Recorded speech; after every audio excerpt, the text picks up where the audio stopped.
I'm photographer David duChemin, and this is Vision is Better, a sometimes weekly podcast about the craft and art of photography. Welcome here. Hey everybody, thanks so much for joining me for another episode of Vision is Better, the sometimes weekly podcast about photography, which is very quickly turning into the somewhat random sermon of the week on photography.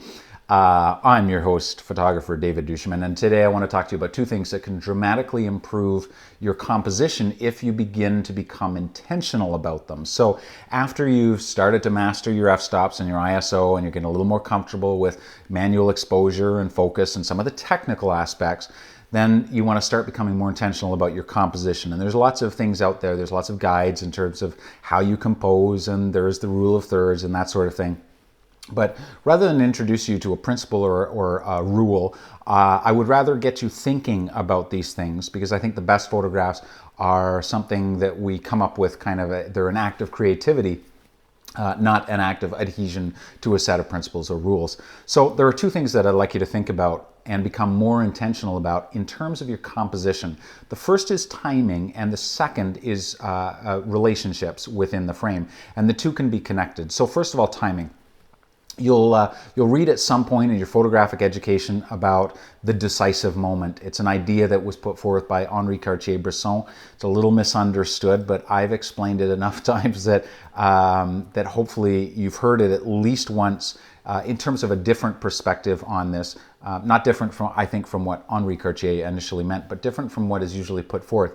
The decisive moment is the moment where the apex of the action that is happening in the moment that you've chosen intersects with the best possible composition in the frame. That's not only the geometry of the frame, but where it gives the best expression to the meaning within that frame. So here's an example. If you're photographing your child and they're sitting on the floor, your subject is not the child themselves. They are the character on the stage of this photograph. The subject or the theme might be playfulness or curiosity. So the moment that you choose to photograph this child some will better express curiosity or playfulness than others will. If the child is playing and looking down and giggling to himself, that is a very good expression of curiosity and playfulness.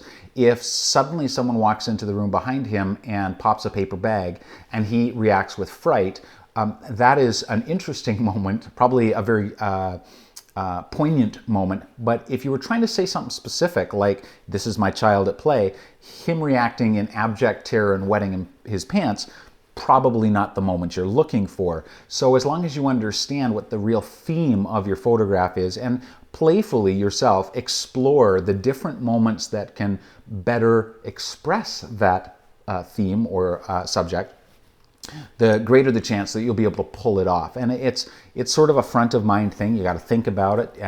This is a question that you will also ask yourself while you're editing. Does one frame better express a moment? Does it give that moment, that subject, its best expression? Is it the best moment? Think about it. If you've got a shutter speed of 1/60th of a second and a moment is occurring over 1 second, that's 60 possible frames that could express that moment. And some of them will be better than others. So be more intentional about your timing. The second is relationships. And it coincides. For example, these sea lions that I was photographing last week. The moment that you choose will, of course, also determine, you've got two sea lions and they're playing and they're tumbling around each other. One moment, your choice of timing will determine whether those sea lions are reacting to each other or reacting to me, whether one is swimming out of the frame.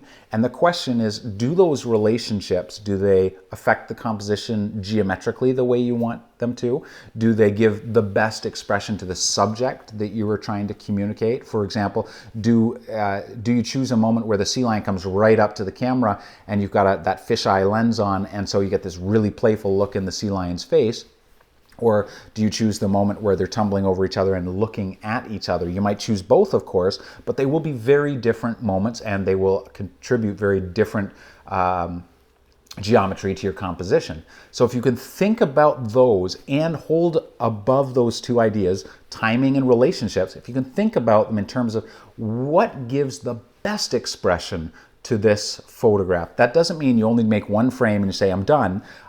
You could be firing away and exploring that as you go, but keep it in mind, especially when you're editing, once you've made those photographs, which of the frames is the best possible timing, gives the best expression to the subject that you're photographing, whether it's playfulness or a world event or the love in the eyes of a bride and a groom, whatever it is that you photograph. If it's portraiture, there will be all kinds of different gestures and glances and looks, and there will be downward glances that are more contemplative. There will be head thrown back laughter that expresses a different thing. And just be clear on what you're trying to express. And even in those, again, maybe that laughter lasts a minute or a second or a couple of seconds.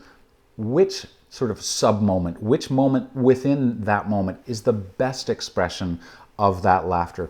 Begin to think about these things, become more intentional about them, both when you're shooting and when you're editing, and you'll find your photography, your composition especially, gets better. You'll probably also enjoy the challenge a lot more once you've got over some of that basic stuff, because now the choice of that moment is in your hands, and that decision you make can dramatically alter the difference, the mood, the feeling, and the message of a photograph from one moment to the next, and it's all in your hands.